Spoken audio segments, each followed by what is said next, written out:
Ladies and gentlemen, good evening. What I'd like to do tonight is simply talk about our feelings. And ladies and gentlemen, before I begin, I would like to share something common to every one of us who has ever breathed. Every one of us is going to go to his grave feeling guilty about our feelings. Every one of us. See if you don't recognize yourself somewhere here. I didn't love my mother as much as I should have. I didn't love my father as much as I should have. I wasn't as kind to my brothers and sisters as I should have been. I showed more sympathy to outsiders and strangers than to those I love, etc., etc., etc., etc. We're all going to go to our graves feeling guilty about our feelings. I'd like to make a statement here. Feelings are neither moral nor immoral. They're there. They're just there. I am not morally responsible for a feeling unless I obviously cultivate it. What I am responsible for is the subsequent action. I can feel hostility if someone walks into a room. I'm not responsible for that. What is an emotion? It's a feeling that occurs inside of me as a result of some external stimulus brought about by a person, a place, a thing, a happening, an occurrence, an event, anything. It's like flipping a switch and a light goes on. It's a response to a stimulus. What I'm responsible for is what I do with it or what I allow it to do to me. So that morality enters into that aspect of it. I once heard a man make what I consider to be the most profound observation about emotions I've ever heard in my life. He said, emotions are what we have the most of and know the least about. And he was right. Tonight, what I would like to do is just make some personal observations like that about our feelings. I am not a psychologist, so you won't hear any technical language. But I only know what I've learned from listening to people like you. Would you notice how I've written this? Love is a basic emotion. It is over here. Hate, H-A-T-E, is at the other end of the swing of the pendulum. All other emotions are somewhere in between these two basics, these two four-letter words. Under love, we have all kinds of what we would call nice feelings. Satisfaction, peace, joy. Joy at the accomplishment or the happiness of another, which comes under sympathy, to feel with. Tolerance of others, forgiveness, joy, and so on and so forth. They all, I believe, result in and contribute to happiness. Watch hate. Under hate and all around hate are all of these so-called negative things that we're all familiar with. I won't read them all, but they're there. Self-pity, resentment, jealousy, intolerance, criticism, unforgiveness, guilt, sadness, depression, all of those things that we would call negative. I can be deeply affected by my emotions and by my feelings. But I would like to make this observation. Number one, I personally am responsible for my own happiness or unhappiness. Other people don't make me happy or make me unhappy. Things and happenings don't make me happy or make me unhappy. What they do is they can affect my happiness or unhappiness. But ultimately, I have the control. I know that may sound a little bit wacky. What I'm trying to say is this, and I think it'll simplify it immensely. If I'm walking down the street and a friend of mine slaps my face, I will weep. I'll cry. My reaction? I'll be angry. I'll be surprised. I'll be sad.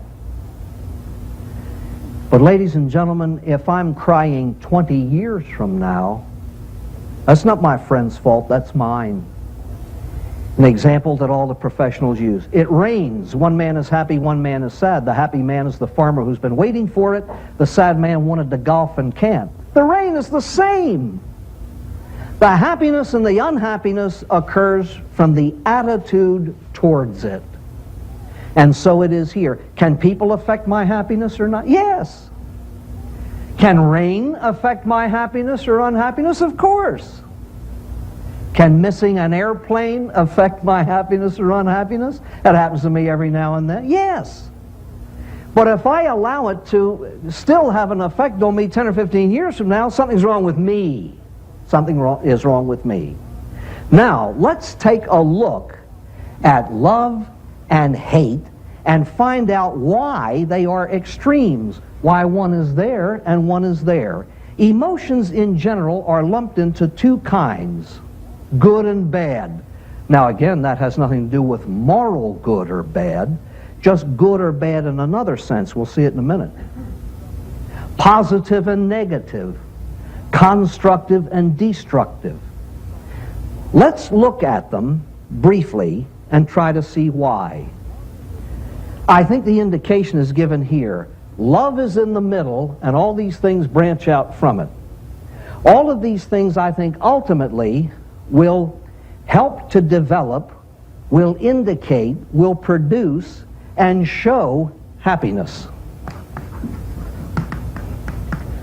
The result, the inner result of soul of all these things we call negative and destructive simply because they result in unhappiness.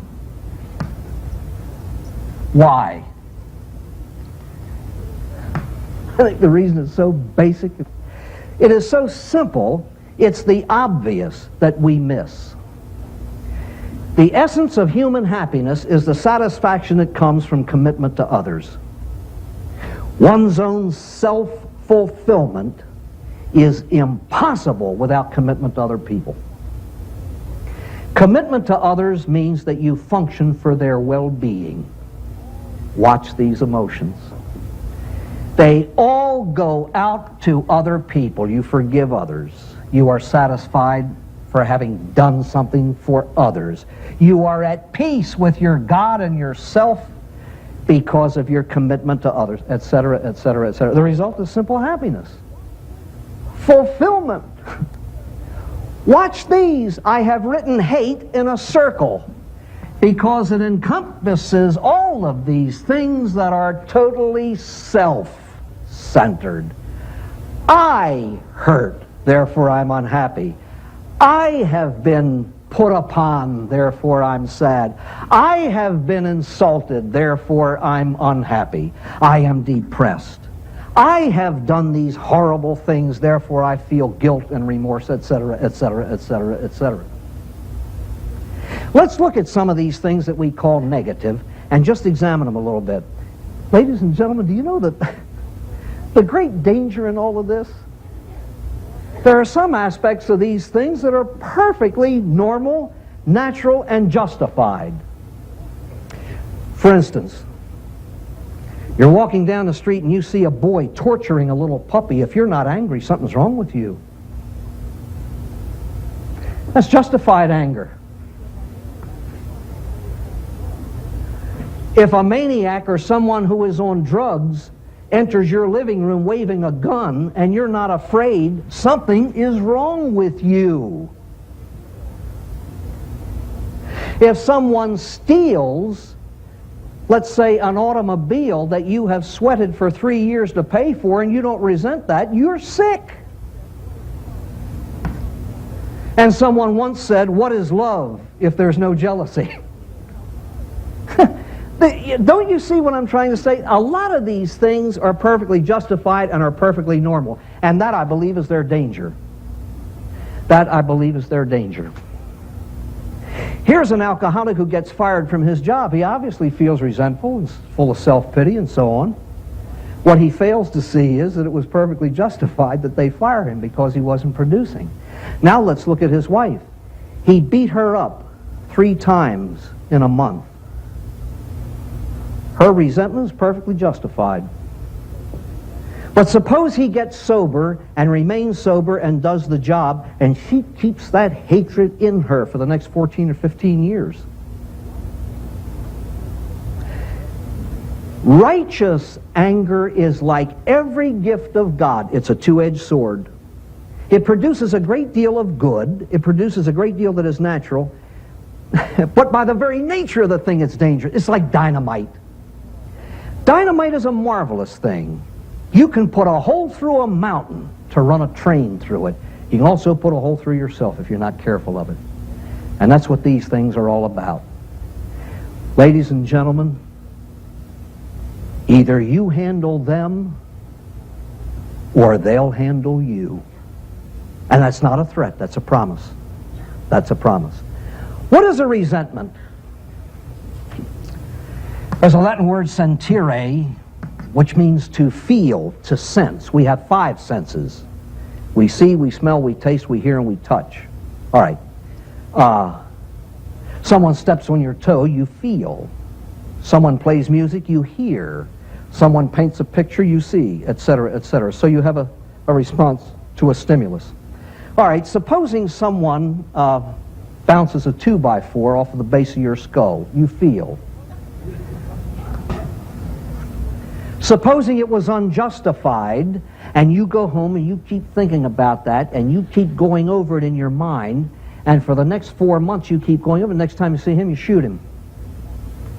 That is what we call a resentment. We feel again and again and again and again. And the danger is that some people gain a perverted sense of happiness from resenting. They give into a gigantic selfishness, self-pity. You know what is said of alcoholics about these 2 things? Resentment and self-pity are luxuries that the alcoholic can ill afford. They usually wind up in a drunk. They are completely self-destructive because they are self-centered. They are self-centered. How do these things manifest themselves? How can you tell, basically, how can you tell whether a person is happy or unhappy? All you have to do is listen. Do you want to know what anyone, do you want to know what you're like? What you are like?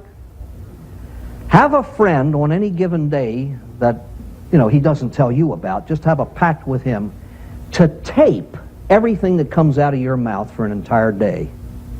You will be stunned at what you hear. We find out what we're like from what we say and what we do. Answer this question very simply.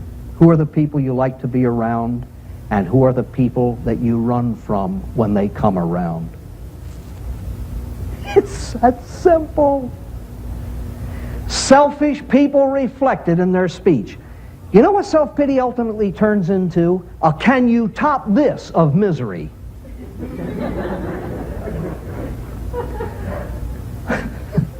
Say, jeepers, I broke my hand last week. There's always some guy in the crowd. I broke both of mine 3 weeks ago. I had a gallstone removed. Jeepers, it was that big, I nearly died. Some clown always said, I had one that big, and I did die. On and on.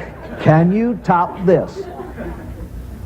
Some people become so used to that they are most miserable when they have nothing to be miserable about. Isn't that true? Isn't that true? Take some of the older people in your life, perhaps a relative or a friend. There are older people in the lives of everyone, particularly little kids who love their grandparents.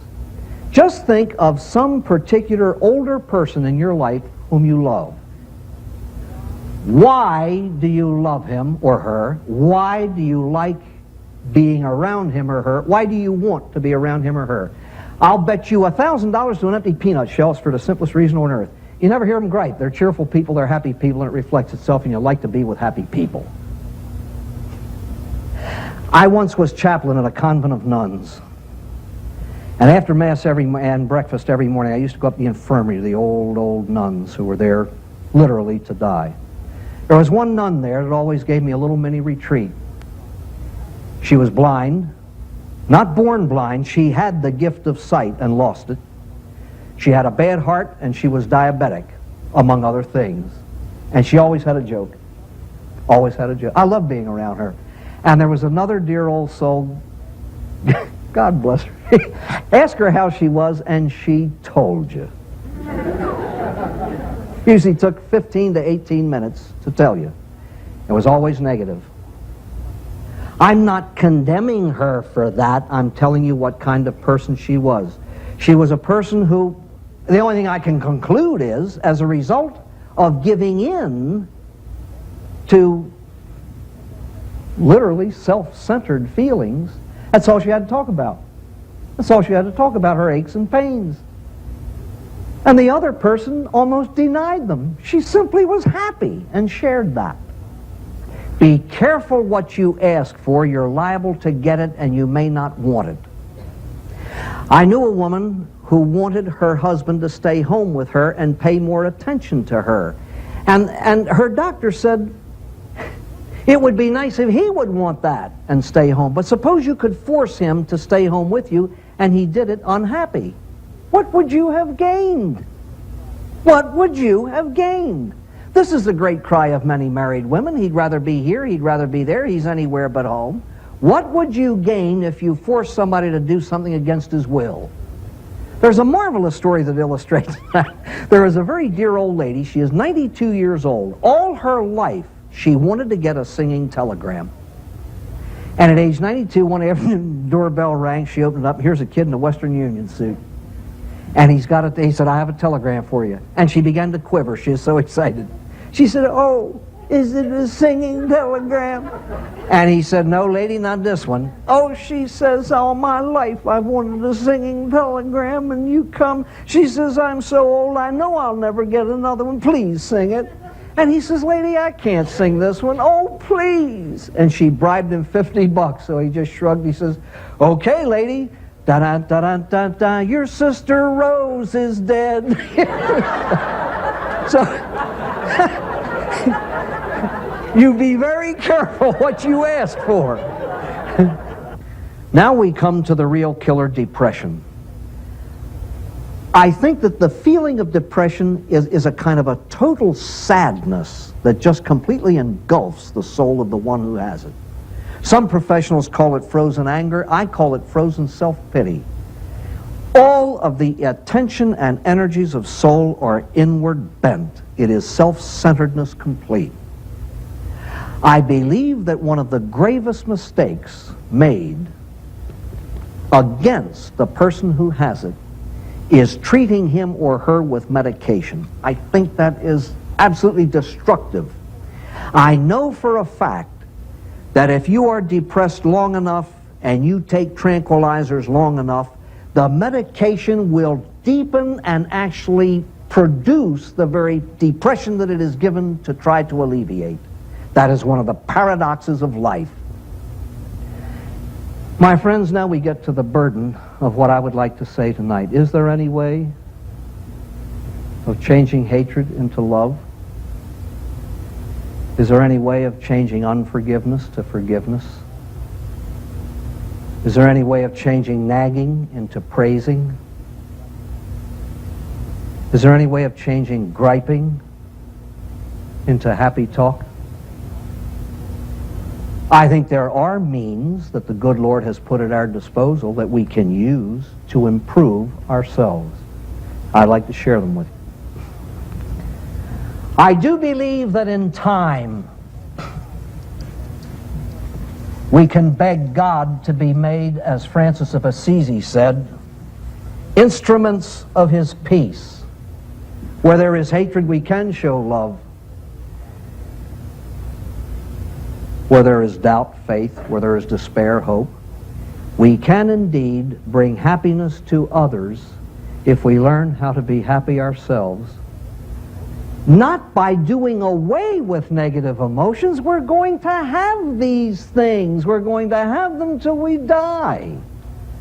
I maintain that we can work on them so that we, in one sense, can control them rather than let them control us.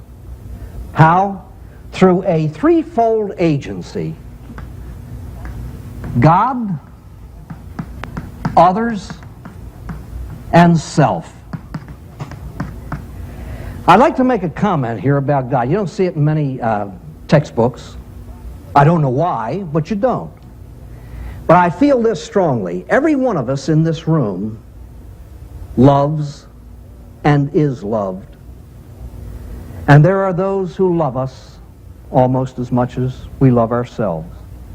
There are those that we love almost as much as we love ourselves. And there are people indeed with whom we can share our hearts, our minds, and our souls. But my friends, every one of us has discovered this, and if you haven't, you will. There comes a time, or times, in the life of every human being when no one can understand him or her fully at all. And it is at these times when the heart screams for understanding that the only place we can get it is from the God who created that heart. And we go to him.